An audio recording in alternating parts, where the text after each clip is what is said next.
welcome everybody. I know that we've got people that are tuning in from all around the world. So whether it's actually good morning to you, good evening, good afternoon, wherever it is, warm welcome. And for those who don't know me, my name's Cindy, and it's our pleasure to have you in our company for the next hour or so. And now we run these sessions on specific topics that tend to align with our New Age Leadership Foundation program each month. And obviously this month is all around branding, leadership branding and personal branding. We talk about these sorts of things. We talk about other topics that our clients and our communities want to talk about. We do all sorts of really interesting things. So check us out on the website and see what other things are in there. You can go and replay some of the old webinars as well that are of interest. But look, we're heading towards silly season now. So this is actually the last one for this year. But my goodness, I've got to say, it's got to be one of the most exciting topics and clearly really important to our audience, because we actually had over 150 registrants for this session tonight. So I'm expecting that we've still got some coming in. And as Mark said, we've got 20 of the profiles already completed. So I expect we're going to see quite a few people here this evening. And for those who are our regulars, you'll already know that Braintree has these monthly group sessions for our clients and our new community members who we have really strong and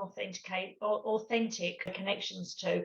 And we ask that you really immerse yourselves into these sessions, remove any sort of distractions, and we encourage you, as Mark said, to keep your camera on during the session as a gesture of respect really to our presenter today. Now, to get things going, we'd love to hear where you're all joining us from. So if I could just invite you just to drop a line in the chat box, just where you're coming from, what city you're in or country, whatever, that would be great. Gives us a really good feel for who's here today. And if you need help locating that chat box, as I said, just pop your hand up, call out your name, and my assistant will be able to help you. Now, while you're doing that, I'm going to add my name to that. And so people laugh at this, but I'm Cindy and I'm from Sydney. It's a bit of a tongue twister, but there you go, Cindy from Sydney. So I just popped my name in there. We're actually a company that's based in Sydney, but I'm originally from the UK, and Braintree is a global strategic leadership consulting organisation, and we focus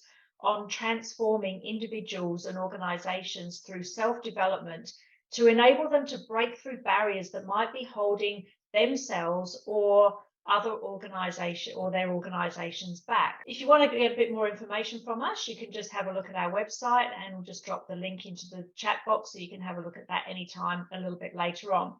But it's absolutely my pleasure and my honour to welcome Mark Hodgson as our guest speaker this month and this evening.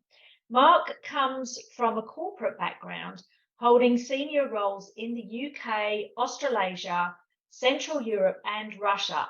Today, he's a leading thinker in transformation and what it takes to thrive in complex times. In this capacity, Mark has worked with leading global organisations including Microsoft, Fuji, Xerox, Foxtel, Flight Centre and Ergon, just to name a few. And he's going to love me for this, but as a fellow Brit, Mark can be compared to the infamous James Bond. As one of his clients describes, ideas need to be shaken, not stirred.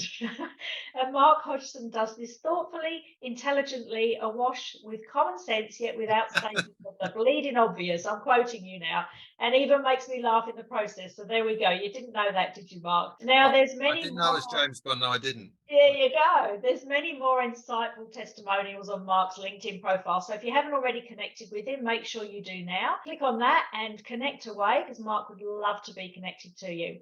Now, suffice to say that Mark helps professionals to unlock their inner talents to create the successful and meaningful lives we all crave. He's inspired large teams in commercial and not-for-profit businesses. A natural disruptor, Mark helps executives, entrepreneurs, and business owners to build their professional brand and influence, and is an expert in leading change. His book, Time to Shine, explains what we do, be, and build to show up as successful, fulfilled, and authentic influencers. And during our session today, Mark will generously be sharing his time and insights as we talk about upgrading your leadership brand to increase influence and effect change. And as you would have seen from the invite, you can expect, number one, look at the key elements of your leadership brand. Number two, how to build your internal influence. And number three, how to create content in building your network and thought leadership.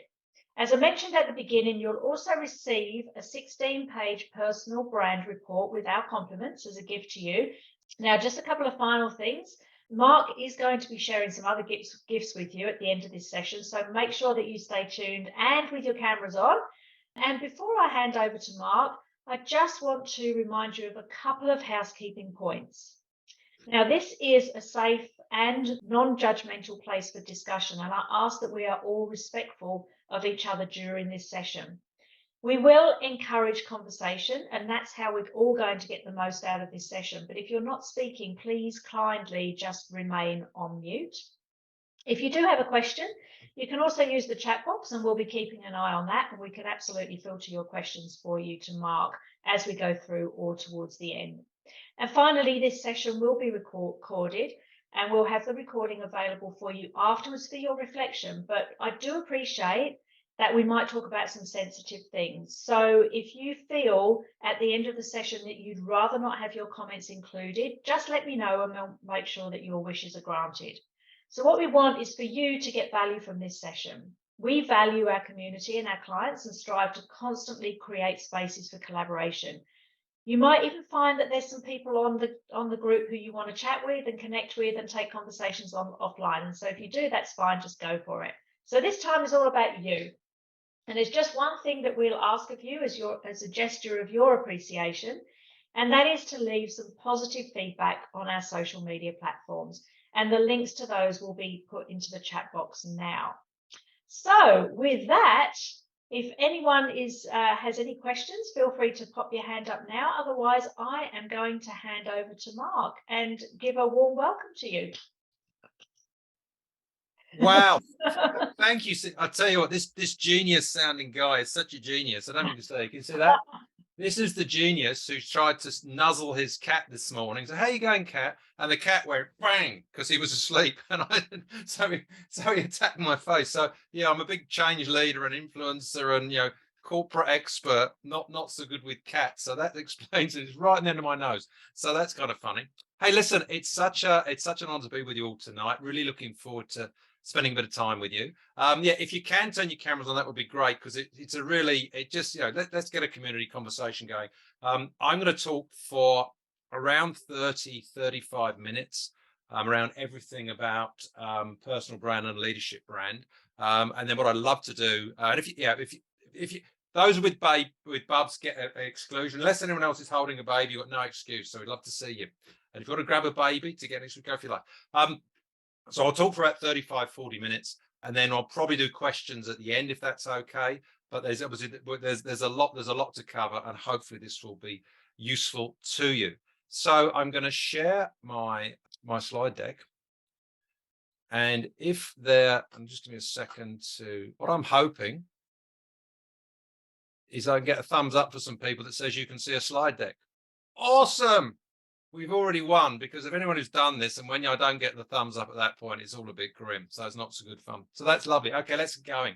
We're going to talk about how to upgrade your leadership brand to increase influence and affect change. Welcome. You've heard enough about me. I'm awesome. That's all you need to know. I've written a book. I've written lots of articles. I've coached hundreds of smart professionals like you, leaders, business founders, entrepreneurs, and help them to build their professional brand and their confidence and their influence. And we'll talk about all of those things as we go. Here's what I think, and I'll probably present this as a bit of a manifesto. I think it's time to build your leadership brand and put it to work, to showcase your thinking, to unlock your full potential, and ultimately to show up at your best. Hands up. Who wouldn't like that? Who would like that? We'd all like that. Some hands up. Yeah, of course we like that. So who doesn't like it? So that's where we're going. If I get a few more cameras still off, I'd love to see your lovely faces. That would be awesome. Thank you. So where are we going? We're going to cover 5 key areas in the next half hour or so. Firstly, why it's time to upgrade your brand. I'm going to make a case for why I think it's important. I'll talk about the 5 key elements of your leadership brand. We'll talk about how you need to build your shop window to the world. We'll also talk about finding the confidence to start, because I know, having worked with literally hundreds of people doing this over the last 10, 12 years, that confidence, perhaps paradoxically, given we're all professionals, Most people on here will have degrees. They'll be successful business leaders and professionals, and confidence actually becomes an issue. And we'll talk about that. And then I'll touch on how we need to develop a content habit to start to bring your brand to life. Now, bit of a sort of a disclaimer. I run a course called Brand Camp, which is my premium course. Okay, that's all about how you need to build a professional brand, thought leadership, and all that. So I say that not to sell that program, but just to give you a sense, we're going to skip across the top of quite a few things here today. It certainly won't be, and can't be a comprehensive covering of the content. But what I do hope is to give you some key ways into this really important piece of thinking, because I think it's fundamentally an imperative today for smart leaders and professionals to build a professional brand to promote themselves. So hopefully that's okay. So if that's all good, we shall jump in and get started. Why it's time? Why it's time to take control of your own brand. Little bit of context here. Fundamentally, take your heads back. Was it early 2020, COVID and all that? 5 years of change in 5 weeks, massive transformation, massive acceleration of change. We talk about this idea of a VUCA world. Quick hands up. Has anyone heard of the idea of VUCA, the framework? A few of you. Okay. You'll love it. It's great. I use it in a lot of my presentations. It's an acronym. It stands for volatile, uncertain, complex, and ambiguous. And it's a really useful framework to look at many things around change and leadership. And it's existed for quite a long time, but it's clearly in the context of the pre-pandemic, during the pandemic, and now the post-pandemic world. I think we can all agree that the world is more volatile, everything is more uncertain, everything's more complex. And I think one of the hardest things of this, of all of this, is this idea of how do we lead forward in ambiguity, lead ourselves and others to be successful in ambiguity. And obviously, well, not obviously, and I think one of the big differences about where we find ourselves in, even towards the end of 2022, is we're in a place of ambiguity. We can't just go back, oh, we saw this in the GFC, or we saw this in 2000, or we saw this in the 1980s or something. Most of us, well, I think none of us have ever been in exactly the same circumstances as we are now. It's not obvious what we need to do, the new world of work, where people work, disruption, what the meaning of life is for many people. There's a whole lot of things, aren't there, out there? And I think the VUCA framework is really useful. So in that context, we need a new kind of leadership, because more than ever, I think businesses need people who can lead us into this, what I call exciting, scary future, because it's both, isn't it? On one hand, it's scary and we're all told to stay safe and be small. But on the other hand, I think it's very exciting. There's lots of possibility. So leading to an exciting, scary future. To make sense of that ambiguity I mentioned, to communicate with brevity and elegance. Who's got time for lots of content and lots of communication? Almost none of us. We're all editing. We've got no time. We haven't got focus. So we need to communicate with brevity and elegance. We need to do so in such a way as to attract people, resources, and sales. And it's really important that we understand when we're building our leadership brand, it's not a vanity piece. It's not like marketing, just marketing. This is a commercial activity to boost your commercial value, to attract sales to your organization, and fundamentally to gain competitive advantage. So that's why I believe it's imperative for every leader. And we're looking for people who can project confidence and purpose. Summarizing all that, I think fundamentally that leaders must become more than leaders. We need to become influencers. And I've got a little model I use here that it might be useful in helping you to understand, I think, the shift and how I think the leadership brand plays into that. Fundamentally, this model's got two axes. The horizontal axis has got a few values. It goes from pre-pandemic to post-pandemic, from slow to fast, from past to future, but also from manage to lead. Okay, so that's where we're going to the right-hand side here. And the vertical axis goes from the very big picture, contextual, big thinking, and right down into detail. And there are 4 quadrants. And the bottom left-hand quadrant is what I call that of computers. And the question I'm really asking for you, and I will ask you to answer at the end of my little walking you through the model, is where you're actually spending a lot of your time. Okay, so in this bottom left domain, it's about data, it's about analysis, risk management, pattern recognition, and that horrible term, continuous improvement. And fundamentally, I call this the space of computer, because fundamentally, we should, as much as possible, we want to be automating that. We don't want to be touching that. We certainly don't want to be spending our leadership time there. The second zone is that of custodians. And that is where we fundamentally manage the status quo of the organization. That's sales, just doing business as usual, getting stuff out, hitting your targets, keeping the share price where it is, getting goods out the door, whatever your thing is. That is really the custodian role, managing the status quo. So that's about wisdom. It's about you being an expert. It's relatively conservative, isn't it? Because we don't want surprises. We just want to hit our numbers, get stuff done on plan, on strategy. And that's very much the now focus. And I mention all this because in my experience, many leaders aren't actually leading. They're spending a little bit of time in the custodian space, and they get sucked down into what I would call the computer space, the busyness, the noise, systems that don't work, people who are sick, that kind of thing. Now, where I think we need to be going, and this is where the brand piece is important, is we need to be going towards the right-hand side of the model. That's the space of the influencer at the very high level. So we go from wisdom to future focus. We go from the status quo to asking questions. What if? We go from expert to thought leader. We go from conservative to rebel, and we go from now to a next focus. What's next? What's happening? Where should we be going? It's that kind of focus. And you can see that's where we really need to be looking forward, moving into the future, looking forwards, not looking backwards. But we need to be more than blue sky thinkers. We also need to be activators. So we need to make decisions. We need to move from analysis to engagement, move from risk management to risk taking, appropriate risk taking, that idea of disrupting ourselves, and that idea of going from continuous improvement to failing forwards. So if you're summarizing all of that, there's two on the right-hand side, there's two things we're looking to do, two questions we're looking to answer. Where are we going and how will we get there? Where are we going? How will we get there? And fundamentally, I think what we're saying is that we need a leadership brand that's going to help us play into the right-hand side of the model. So my question to you, hopefully that makes sense. My question to you, and I might ask you to drop it into the chat if you'd be so kind. Where are you playing predominantly at the moment? Where do you kind of spend most of your time of those four quadrants? If you just drop that into the chat for me, that would be amazing. Custodian, yeah, lovely. So we've got a few custodians, which is great. Cindy says she's moved more to the right, and custodian. So a lot of us are in that custodian space, aren't we? Which is great, but it's now, isn't it? And we need to really be moving more towards next. So how do we do that? I know and the brand piece is part of that. Obviously, we need to create time, but we also need to get our head in that space, but also be seen to have our head in that space. And that's where the leadership brand is important.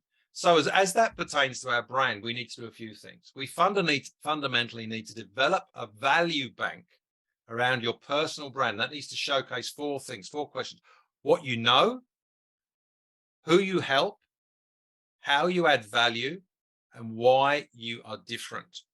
And I should say, by the way, I think I will share a copy of this slide deck because there's a lot of information in here. So I don't want you to, don't try and copy it down. It'll drive you crazy. I have a lot of content. I do put quite a lot of depth in here because I want you to actually get value beyond just some sort of high level platitudes. So the four questions: what do you know? Who do you help? How do you add value? And why are you different? And if you think about it, they're quite simple questions, aren't they? But actually very hard to answer succinctly. And if we can do that and bring that to life, that's what one aspect of what our leadership brand looks like. Crucially, your leadership brand, your personal brand, it absolutely must support the brand of the organization who you work for at the moment.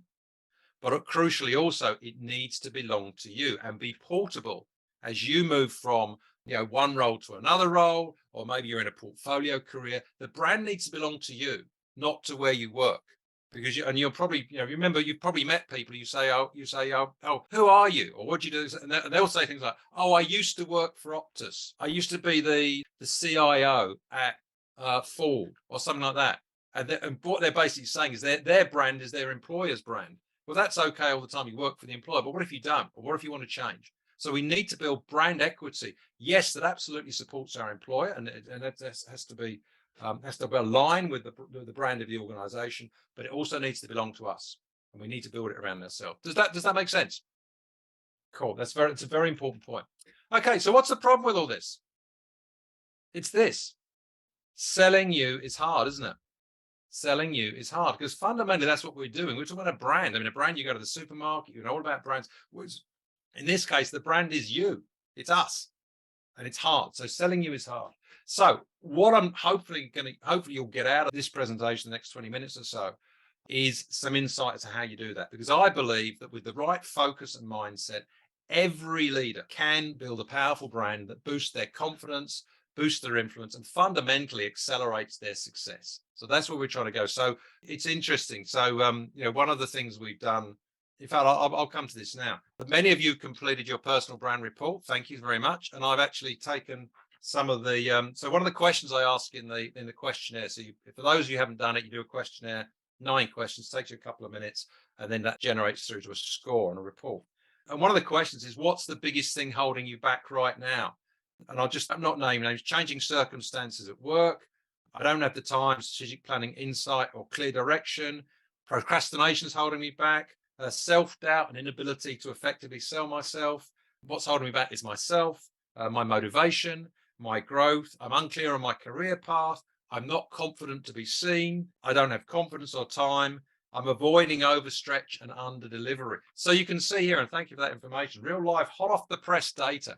You can see that the reason I share that is because what is probably holding you back, and you'll think it's just you, is extraordinarily common, and we can get over that using some of the things I'm going to talk about. Does that make sense? Get some thumbs up for that. Sweet. How's the baby doing? Good. Thumbs up. Awesome. We're doing something. What Mark's presentations are excellent at putting my baby to sleep. So okay. So the next thing we'll talk about, and as I say, a bit of a potpourri because there's lots of things we could talk about. The next thing, let's talk about the key elements of your leadership brand. Because what I'm trying to do is break it down and give you a way in. So say, oh, actually, I can do that. I can break it down into bite-sized chunks rather than seeing this intimidating thing that I don't know where to start. So the elements of your leadership brand, I think there are 5 key elements. The first is your professional and personal profile. I'll talk a little bit more in a little bit about that blending of the personal and the professional. Okay, I'll come to that a little bit more, but it's both. Here's the point. I'll talk about this idea that we need to integrate our multiple lives into our brand. So we've got our profile. The first part is our profile. The second piece is our network, and what I call our network and tribe. So our network is people we're connected with, and the tribe is, if you like, the group of people around you who we do business with, who will support us, who've got our backs, we might, who will promote us, who basically are our people that we want to do work and life with. And the point is, we don't need to please everyone, but we do need to build our network and tribe. We need to be intentional about that, and we'll talk about that in a second. So personal profile, our network and tribe. Then one of the things we do to bring to life our profile and build our network is to share our thinking and opinion. We do that via content, which I'll talk about. We need to do this fairly consistently, because what we do is over time we build a body of work, which is the 4th element. So the point is, like any brand, if you go to a supermarket, you see a brand, what the brand equity really appears over time. We trust Kellogg's cornflakes because we've grown up with Kellogg's cornflakes, or Vegemite, or a certain beer. We've trusted it. If it's here today and gone tomorrow, it's like no name, no brand. We've got no trust in it, no belief, no integrity. So we need to develop that by developing what I call a body of work, which in this case is usually frequently publishing content at some level, which we'll talk about. And ultimately, we need to start that question about what makes you different. We need to show up as who we really are, and we do that by capturing our tone of voice. We don't want to be someone else. We need to be ourselves, which again I'll talk about. So those are the 5 elements of the brand. Okay, extending that to the third piece.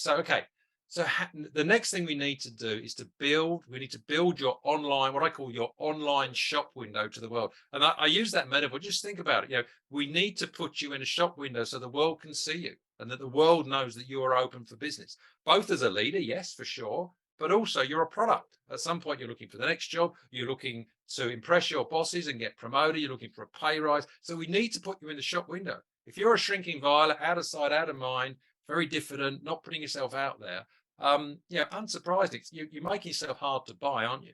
So I think hopefully that's a useful way to think about it. You need to build your online shop window to the world. What that means fundamentally is we need to transform your analog reputation into a digital brand presence. What do I mean by that? I'm assuming that we're all great leaders. We've got a reputation. We've got expertise and experience. We've got a track record of success. We've done a whole load of things. And in an analog world, we've got a reputation.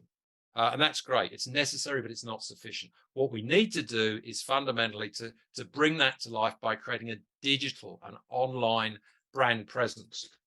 I'll ask you this question: how are you showing up online? And what I created this slide by a couple of pictures. The picture on the left is from a shop near me. I live in the northern beaches of Sydney. And that's a picture of a shop. It's a closed down yellow brick road. I think mortgage broker agency thing. Nothing appealing about that, is it? That says close for business, full lease, nothing happening there, no comment, failure, nothing. Bland, horrible. Nothing's inviting me in. The second shop, I took this picture a few years ago in Oxford Street in London. And plot spoiler, I'm not particularly interested in women's fashion or accessories. That will shock people, I'm sure. But you don't need to be. But if I was looking for a present for my wife or my daughter, I think, there's stuff going on there. There's great images. It's light. There's life. It's inviting me in, isn't it? It's inviting me into the shop to purchase, to look around. And we need to be like that with our own brand. We need to create a shop window that then invites people, if you like, to come in and engage with us, so we can have that next level conversation. So let's have a bit of fun now. If we use the traffic light, red, amber, green, how are you showing up on now? What are you showing up? Sorry, how are you showing up online now? Green is, you're Oxford Street, you're exciting, everyone wants to come into your place. Amber is not so sure, and red is you're the closed yellow brick road on Monavale Road. What have we got? Amber would love to be green. Amber, amber, amber. That's lovely. To be fair, I'd be surprised if you weren't amber, because if you were red, you probably wouldn't be here tonight, if I'm honest with you. So that's good. So we've got lots of ambers, and we've got an interest in getting you to green, and that's what we're trying to do. Because what we see is most professionals' online presence is essentially a digital version of their Word doc resume. What most of you have done, I'm guessing, is you took your old, whatever your last CV or resume was from back in the day, and you've cut and pasted bits of it and put it into LinkedIn. You've got a not great picture and put that on LinkedIn as well. And it kind of fills the boxes, but it's kind of limited, isn't it? And I think in an online world, an online everything world, everything's online, isn't it? That can't be enough. And if you think about, how you check people out online. What's the first thing you do? You go to LinkedIn profile, don't you? And what is it we're doing when we look at someone's LinkedIn profile? We're trying to get a sense of who they are, what they look like. Does their photo look professional? They look impressive? Are they connected to good people? For right or for wrong, we're trying to pigeonhole people, aren't we? Really quickly. Impressive, no. So, or if you're interviewing people, it's exactly the same process. Are they a possible or a definite, or maybe or definitely not? We're very quickly trying to sort people. So, how are we showing up online? And right now we're doing lots of ambers, and we need to be more green, don't we? Now we go into a little bit of depth in this, and for those of you who've done it, thank you for completing your personal brand report. And if those of you haven't, it doesn't take very long. Fundamentally, you end up with a score. You get the report, but you end up with the score on what I call the influence dial. And this influence dial goes from asleep to agitated to active to amplified, and then to awesome. And most of you, I think, were asleep so far, asleep or agitated. That's often the kind of place I find people I'm working with. You're in that agitated space, which is like, I know I want to do this. I know I want to do this better. I'm not quite sure technically where to start. And also from a mindset and a confidence piece, I'm kind of afraid I'm going to run out of things to say, or I'll feel silly, or people will laugh at me. And there's a whole lot of stuff, isn't there, going on in our heads that's preventing us doing this. So hopefully you find that report useful, but that's where the score piece works. Okay, so what do we need to do about this? Some ways in, some quick fixes to think about. So we talked about your profile, didn't we, being part of your leadership brand. Firstly, quick fix, have a look, go into your LinkedIn. And by the way, most of what I'm talking about is LinkedIn. It's the start. I mean, well, I'll ask the question, who's on LinkedIn? I'd be amazed if anyone wasn't on LinkedIn. It's sort of like there's hundreds of millions. Yeah, everyone's on LinkedIn. And so that's the place we play. You don't need any more than that. I mean, I've got websites, Cindy's got, but you don't need websites. But LinkedIn is your place. So review your profile. Tighten it for relevance. You'll find your LinkedIn profile. It's a bit like the spare bedroom. It tends to pick up junk. There's a bike, there's an exercise bike, there's some old boxes, there's just some stuff that kind of was relevant 5 years ago or 10 years ago, and it's just in there. And you prune aggressively, because remember, none of us have got any time. We haven't got time to wade through all your stuff to get to the essence of it. So prune, tighten for relevance. One of the biggest things I see is, we're talking about leadership, Brad. Be the leader, speak like a leader, claim your leadership status and your positioning, which is that piece back on my, my influence and influencers and activators piece. You're not a manager, you're a leader. Leaders talk about the future. They talk about what if. They talk about disruption. That's where we need to be. So upgrade the tone of your profile. So talk like a leader, strategy, leadership, commerciality, executive speak. We need to position ourselves. We're in the shop window, right? And then update your professional image. A little bit on that. Again, most people don't do this well. There's some really good photographers around now, and I'll talk about this. I work with some photographers who work in Sydney, Brisbane, and Melbourne. Do yourself a favor, get some professional, what are called hero shot photographs done, because it's one of those weird things. It just pops, and it for not that much money, for $600, $700, $800, you can get a really strong set of shots that make you feel better about yourself, make you feel more confident. You pop them on your LinkedIn profile, your internal town hall, whatever your industry profiles. You'll just look up. You'll feel like $1 million, and you'll just walk taller. It's a cheap hack, believe me. And here's some examples. And this isn't about me. These are some of the results of what stuff I did. They call different looks, different feels. So there's me in a suit I wear a tie about once a year, weddings and funerals. More casual with a t-shirt, with a casual shirt. But you can see I can use those in all kinds of different ways. The story I'm trying to tell about myself. But I'm saying every one of you should have something like that. So upgrade your image. So what are we looking to do? We're looking to build a compelling online brand. I say you don't need a website, and LinkedIn is your friend. All we're looking to do, and this is another thing that's simple but not easy. All we're looking to do is create an engaging, honest, and authentic profile. Add a great picture, and then once we've done those things, we bring that to life with regular content, which I'm going to talk about. How are we going so far? Making sense? Greens all round, thumbs up all round. No one's fallen asleep apart from hopefully the baby, which is be good. Okay, we're doing okay. Good. Okay. So we'll spend a few minutes about finding the confidence to start. I mean, if you remember the comments I read out, these are real life, that's data, that's fact from 15 of you who already completed the report. You'll remember confidence is a big thing. And I know this, I do this a lot of the time, and confidence is a massive issue in this space, because people don't like making videos. They don't like having pictures taken themselves, which I think is one reason a lot of the pictures are poor. People struggle with the confidence to put themselves out there, and because there's a bit of a claim around it, isn't there? You're kind of saying, the negative version is, who are you to big note yourself? And it's not about big noting yourself. It's about professionally putting yourself out there, showing up at your best in a competitive world. So finding the confidence to start. This is the biggest impediment to building and leveraging your leadership brand. And the important thing to understand, I'm going to run you through a model in a second that I really hope will help, is that the power of your content is less about your expertise and what you know, and it's much more about your unique view of the world and what's going on based on your experience and what I call your essence.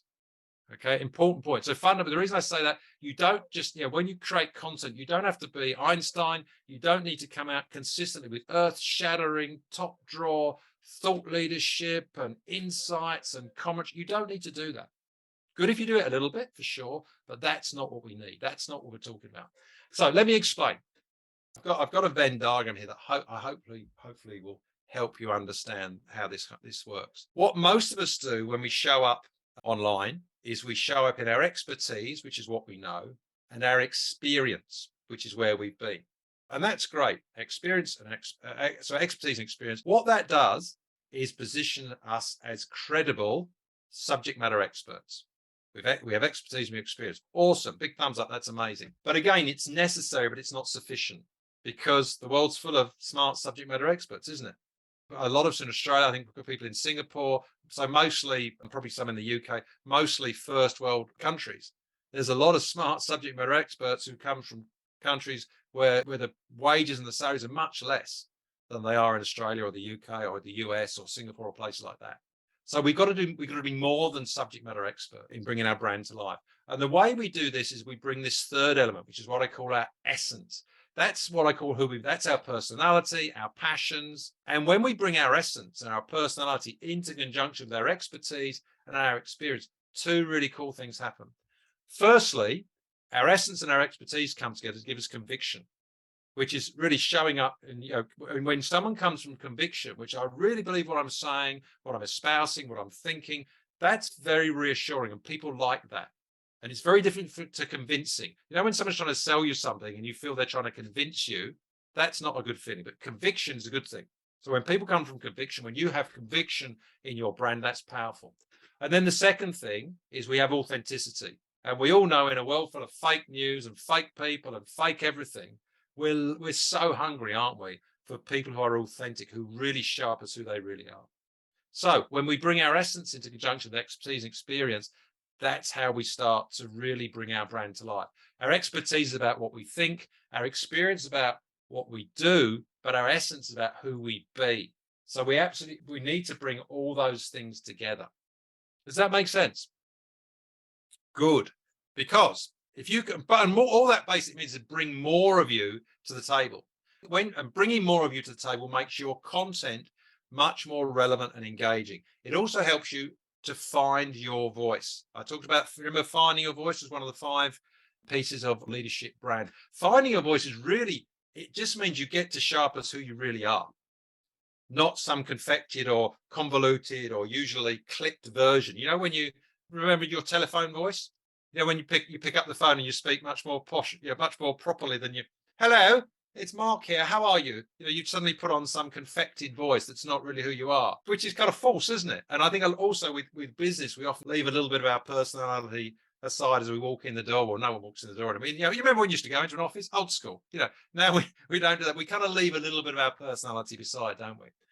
But what fundamentally we want to do is to be able to show up as who we really are, authentic, and we can find our voice. And that can be a very big journey for some people. I always say, I'm getting a bit meta here, but it can be, this whole journey to building your brand and your thought leadership or influence, it can be a very long journey to find out who you really are. I'll leave that, it's a bit big, but think about that. But fundamentally, showing up as who you really are in your personal brand is very powerful, because it means is what you see is what you get. And if you can, and it also makes creating content so much easier. If you're not kind of thinking, oh, what do they say? Which part of me do you want to show? You show up as who you really are. You create the content, the authentic content that has conviction, that has interest, and that's how you build that network and tribe I was speaking about. Okay, how are we going? Lots of content, and I'm hitting you with lots of ideas. I hope they're helpful and landing. As I say, there's a gazillion different aspects we can come into it. We're getting close to the end of another 5-6 minutes to go, and then we'll get to questions. So, as you've probably heard me say frequently on the way through this, once we've nailed our profile and we've started to warm up our network, the way we actually build and amplify our brand and keep our brand and keep our network and our tribe growing, we use that by content. So we need to build a content habit. Again, LinkedIn is your friend. There's 2 ways of writing content in LinkedIn, simplistically. The long form is articles, which it can be unlimited in length. You can hold multiple images and links and things, and they're really good for building core thinking pieces, which I would encourage you to write some of. That said, the main place you're going to be creating content on LinkedIn is in LinkedIn posts, which are actually, they've just changed it. They're still quite long. They're about 3,000 characters. You can have one image. I think they've changed it. I think you now can do a little bit of bolding and stuff because it changes all the time. Snackable content, more people you'll get more views out of posts than articles. But those are your 2 main go-tos. And you can use videos as well. But let's just keep it simple for now, posts and articles. As leaders, you need to think about you're talking to multiple audiences, aren't you? And I don't know if you remember, we're talking about, as a leader, we're looking to build your influence to maybe lead change, to get results happening, to create and amplify or repair a culture. There's any number of things you can be doing. So you've got lots of little audiences you're talking to. You could be talking to your team and report. You could be talking to your peers and your boss. You're also obviously talking to potentially external shareholders, and also the external marketplace for the business, also the external marketplace for you. You do this really well. One of the halo effects is you might get picked out and tapped on the shoulder for another job from someone else. That doesn't mean to say you're necessarily intentionally doing that, but it's a great byproduct, which is that piece I said where your professional brand needs to belong to you, not your organization. Can you see how this starts to weave together? Yeah. Okay, good. So I know there's a lot here. So the content needs to think about different audiences you're speaking to, but essentially internal or external. It'll have both, but you can think about different kinds of pieces. And fundamentally, the idea is to what I call tell your story openly and often. So it's a frequency thing. I'd love to see you posting a couple of posts a week on LinkedIn. They don't need to be war and peace. They can be very simple. Pictures are important, I think. I mean, just talking to you quickly, these are some from my stuff. The one on the left is a great picture, isn't it? A lovely picture. That's a picture of me with my first mentor. So I do a lot of executive mentoring. That guy, Alan, sadly died a couple of years ago, and I loved it. I was really glad I got to see him again. I think it was just before COVID. And yeah, and it's funny, it's a lovely picture. And the story is, you know what? It was great to catch up with my original mentor again. But it's a lovely picture. And so it was it was commercial in the sense that I spoke about mentoring, but really it's a lovely life story. This isn't Facebook. I'm not saying put pictures of your cats out here, but I'm saying bring warmth, if you like, to what you're actually saying. The middle post is more IP, some of the things I talk about. So that's sort of technical leadership stuff. The piece on the right, you'll see lots of these. That's me. I'm running a leadership program now with Nunn Media, which is an advertising agency in Sydney. So we did we're just done a thing, and it's great, and they're all having a good time. Lovely piece for them, lovely piece for me. Just a little piece of content, really easy. More content. That's me do this one here on the left. That's me I do mental health work. So that's me. We do an annual run for my rugby club on Are You OK Day. So that's a picture of us doing that. The one in the middle is a video I made and uploaded on LinkedIn, which was talking about a friend of mine who died at the beginning of the year. And what we could learn from his life. And it wasn't really a eulogy. It was really about, I talked about the idea that life's too short to play it small. So it was actually a personal call to arms thing. And again, more IP. So I'm hopefully you can see that though. There's lots of different flavors there. They're all kind of in one way, shape, or form around leadership or about me or about transformation, the things I work in. But they've got a nice color and hopefully they're interesting. And the point is your content can be exactly the same. Also, though, I'd really encourage you to go what I call go deeper, because those pieces are great, but it's also really good. And I'd encourage you all to at least have one or two what I would call deeper thought leadership style pieces, which are longer. They're probably an article on LinkedIn. They might be, might be 1,000 words, and it might be, your industry predictions for 2023 or something a little bit weightier beyond just, hey, we had a really good group session today, or we had this or this or this. Those are good. Those low level content pieces are great. But really, as we get beyond the starting point of this, I really want to see you going, what I call going deeper. And some great questions in terms of framing your thought leadership are these four. What's really going on in your marketplace, your world? What are you observing? What do you think about that? As a leader, you need to have thinking. You're not a repeater. You're not just I don't know, have an opinion. You probably do have an opinion, but we need to get you so you can put it out there in an appropriate way. How do you know? You might reference some reports or some data in your world, or maybe coming from overseas or other markets. And really importantly, what should we do? That's prescription. So as a leader, you remember you're future focused, you're an influencer. What if? Asking those questions. Where are we going? How are we going to get there? So I don't know everything, but here's three things this is what's going on in the marketplace. I think it could be, most people are saying it's bad. I think it'd be quite good. How do I know? Because this, and this piece of data. What should you do? Well, I'm not certain, but here's three things I think we need to do right now to get started. A, B, C, bang. There's a little thought piece. You put it out there.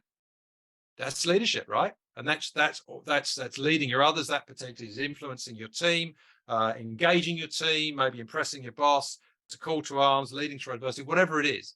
It doesn't take much to essentially probably get stuff that's already in your head, I'm thinking, and getting it out into the world as content. Because the way it works is content leads to connection. So content is what expands our network and activates our existing network. It in turn leads to conversation. And conversation's got to be good, because conversation at some point will lead to some kind of conversion for you. It could be you make a business sale, you influence someone to join your business.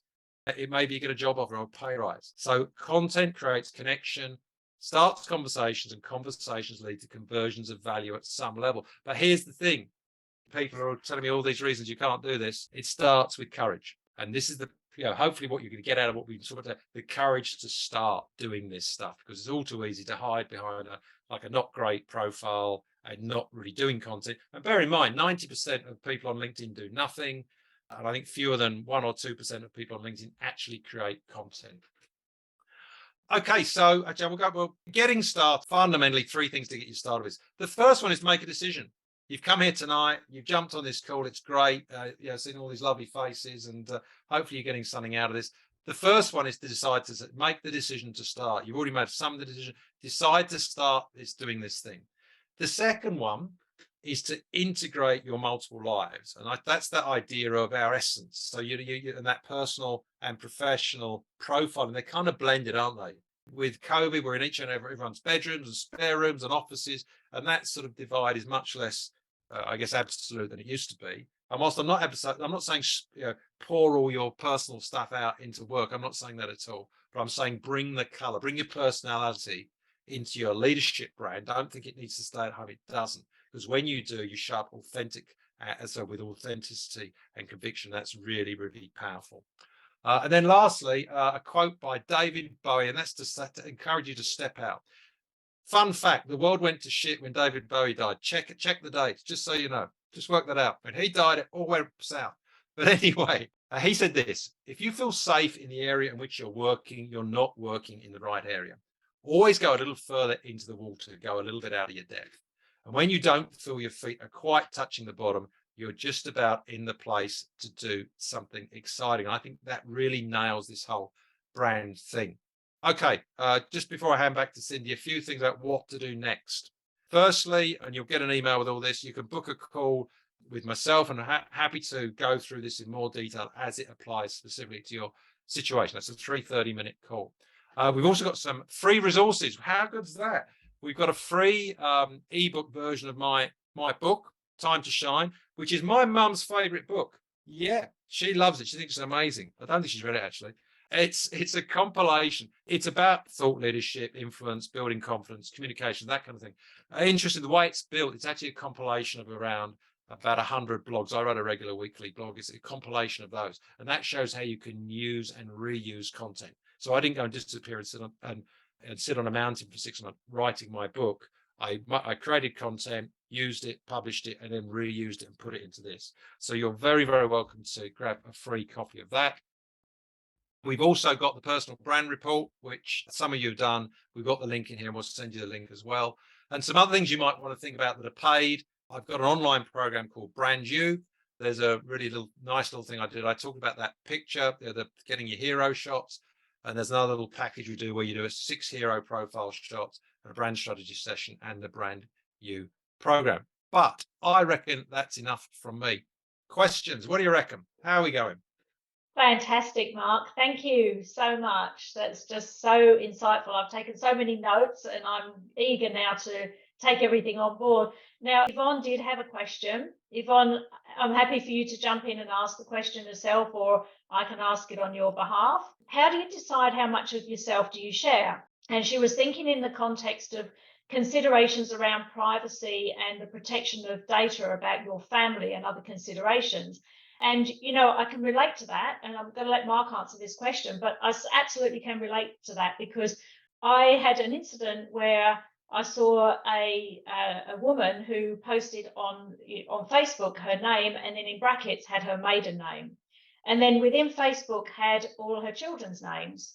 And of course, maiden name, your mother's maiden name, is like the classic question to ask when you're using any sort of security question. So this was a social media platform, not about branding and LinkedIn and so on, but it was a social media platform where information that was shared was just a little bit too personal. So What are your thoughts about that, Mark, as it relates to your personal branding and leadership branding? Yeah. Okay.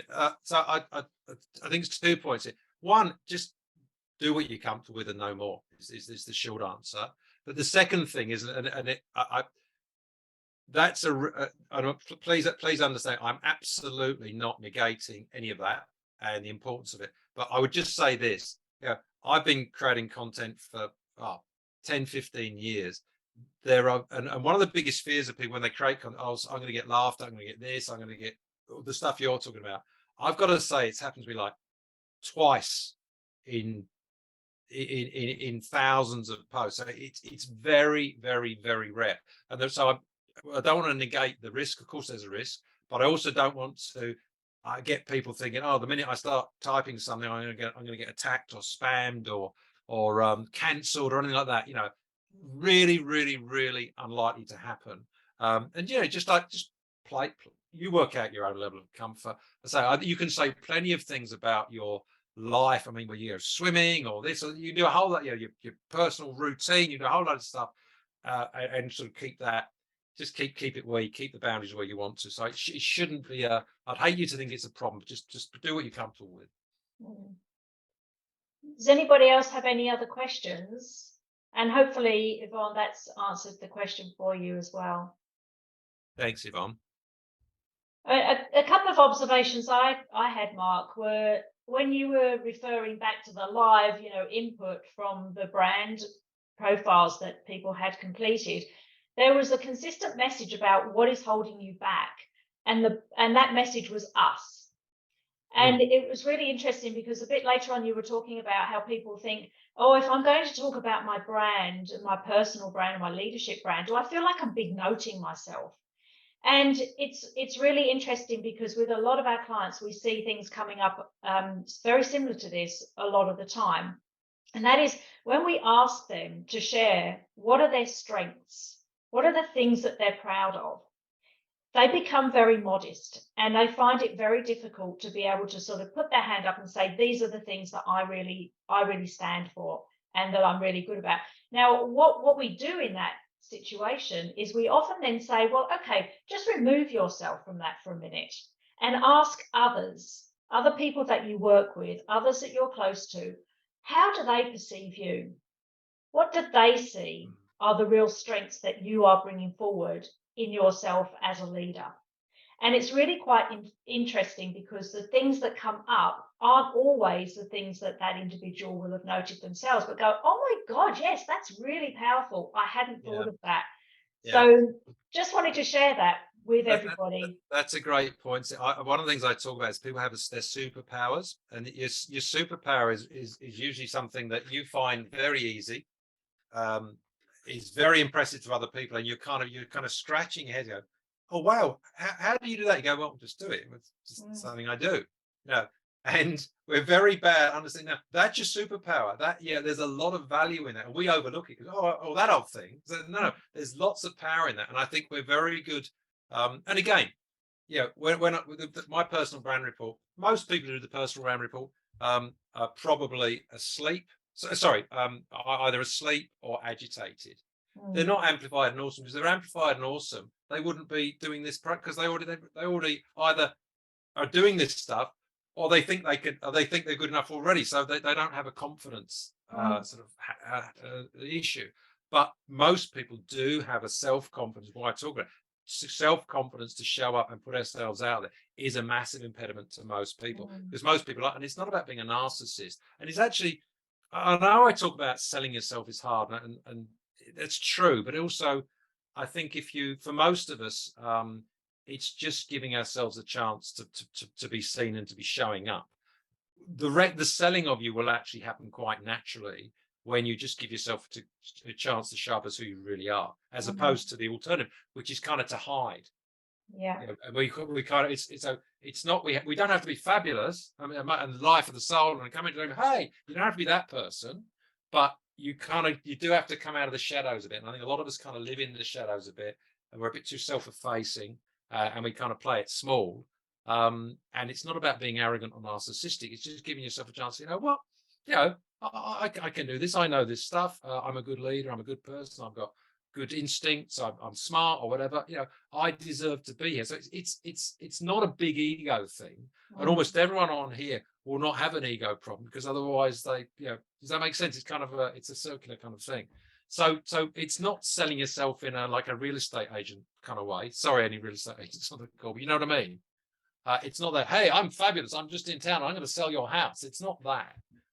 It's just getting yourself in a shop window, as opposed to hiding in the shadows a little bit. Maybe that's helpful, I hope. Yeah, your 3 points: engaging, honest, and authentic. I think if you stick with those three that you were sharing there, your natural abilities will come through anyway. Yes, so I think those credible, convicted, and authentic. Yes. So you're already credible. Your expertise already makes you credible. Otherwise, you wouldn't be a leader. Okay, you already got that bit, but that's necessary. You need to do more than that, and that's where you actually bring your personality into it, and bring a bit of you into it, as it were. Then your conviction comes through because of your and then also your authenticity. Yeah. Because the best leaders, I mean, think about it. The best leaders you've known are probably those who are, they show up as who they really are, right? They're authentic. They're direct. They call things as they see them. They're not dishonest. They don't obfuscate. They, it's a great leader. He said it was terrible. It was terrible, and then he or she led us out of there. They were authentic, not false. Not everything's going to be fine, and then you come and suddenly half the workforce has been sacked. But that guy told us it was all going to be amazing last week. What happened? So authenticity is super important. Yeah. And that in itself creates credibility and trust. And as a leader, you really need to have that credibility and trust. And going back to your very beginning of your presentation, Mark, you were talking about that, going from the sort of the business as usual to becoming the influencer. So in turbulent times, your teams are looking for a leader that is actually going to make them feel safe and secure and credible to help them take them onto that journey. So those were really great, ways of looking at the two dynamics. First of all, on behalf of everybody, Mark, I'd just love to thank you so much for sharing these insights with us and for being here with us all this evening. And, as I said before, we would love it if you can just show an appreciation for what you've learned today. Just share it on any of those social media channels we've just popped in the chat box. We'd love for other people to know the great work that Mark's doing and how he's helped you today. If anybody wants to have a one-on-one session, either with Mark or with myself, we'll send you some links where you can just book some time in directly with us, and we'll be able to help you on your journey and to help you set a plan in place. So with that, look forward to sending the emails, look forward to hearing your feedback across social media. Huge thank you, Mark. I mean, you've just been incredible. You drew in such an amazing crowd of people, and we just really, really appreciate your time. So thank you. You're super. There's one question. Is Patrick still there, or has he left? No, I'm still here. Yeah. Do you want to? Sorry. Do you want to articulate your question? I think I can. I'm sure I can answer. I just want to make sure I understand. Well, I mean, it's really interesting. So we work in the cybersecurity world, and I was on a conference call last night, and we were talking specifically about actually an Australian cyber impact, which was Medivac. And the consequences of that attack were absolutely dire for the organization. But it was very difficult to try to navigate that path between passion and conviction versus hard sell and scaremongering. And I'm just wondering whether you or Cindy have thoughts or ideas on that. Look, obviously, commercial competence and and again, an alignment with whoever you work for, that's obviously an important consideration. But I think it also goes towards your authority. If we go a little bit further down this path, fundamentally, the content that I was trying to get to a little bit, we want to go from content that is informative and engaging. So fundamentally, if it's where we can go to thought leadership, thought leadership, right? Yeah. So what does cyber attacks become very common? I'm sure you're an expert. What's your thought leadership around it? What's really going on in it? What do you think about it? How do you know cyber attacks here? It's case study. What do we need to do about it? Don't know. And that's because that's super powerful, because that's what a lot of leaders go, I don't know. I've never done. I'm looking for help from authorities and leaders. So so I think you need to stand on your authority to say, what, and you don't have to have all the answers, but look, this, and this, but maybe you need to think about that. And again, I think again, within the parameters of whatever your organization is, if you work for an organization and what's commercially adept and clients and all the rest of it, I think being a straight shooter is very, very powerful. I don't know if that answers it. No, it does. And Yeah. I had to go back and reflect afterwards as well. But thanks. I really found the session very informative. Oh, thank you. I might just add to that, if that's okay. I mean, obviously, Optus was the first one to be hit here in Australia with a massive attack there, and then Medibank shortly followed afterwards, and then there's been a lot of repercussions from that. So it's really put things into the spotlight here in Australia now. We have something here called the Notifiable Data Breach Scheme, which is a governance around how you manage data and what is actually considered to be a data breach. So it has to meet certain criteria to be considered a data breach. And if it is a data breach, it has to go through a certain process where it gets reported to the authorities. And then there are steps as to how you need to advise consumers about that. And actually, about 18 months ago, we wrote a training program all around the Notifiable Data Breach Scheme, the NDB scheme.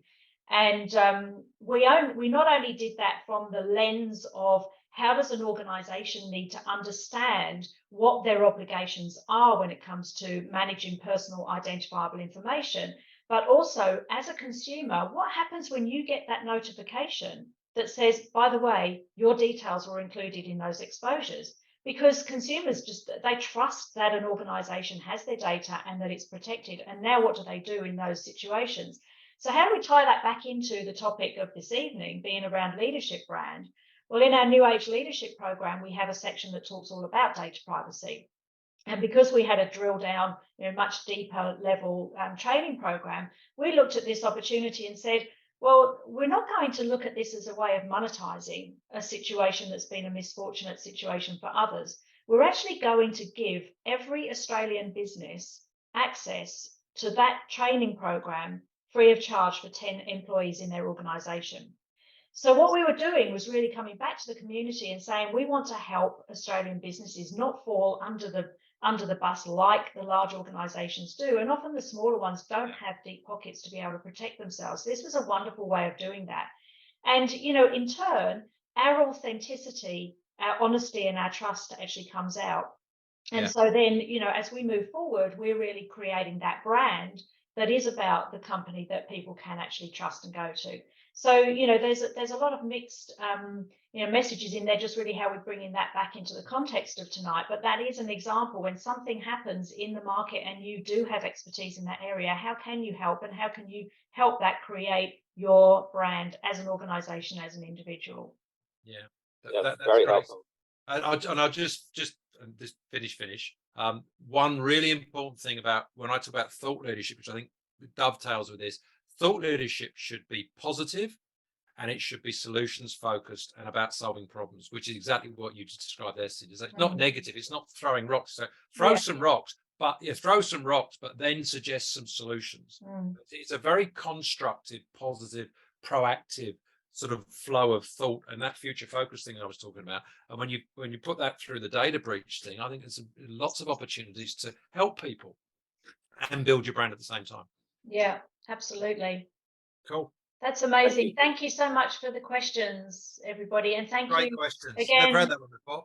I know that it's early in the morning for some people in the UK. It's later in the evening for others. So we really appreciate this global presence, as we always do in our sessions here. And we really hope that you had a lot from today. Thanks, everyone.